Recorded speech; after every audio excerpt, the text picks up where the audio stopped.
যেহেতু যিনি সারা বিশ্ব ব্রহ্মাণ্ডের মালিক, তারও আবার ঋণ হয়।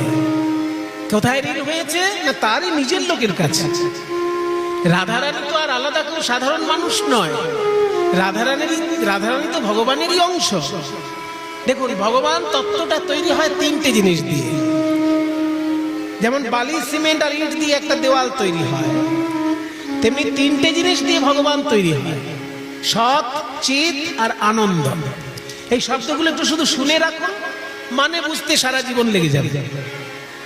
সৎ মানে সত্তা, চিত মানে চৈতন্য, আর আনন্দ মানে নির্ভেজাল সুখ।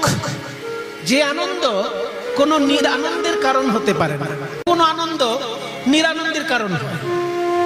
যেমন ধরুন, যদি কেউ মদ্যপান করে, খুব আনন্দ পাচ্ছে, কিন্তু এই মদ্যপান অতিরিক্ত করার ফলে তার শরীর যখন খারাপ হবে, এই কষ্টটার দুর্ভোগও তাকে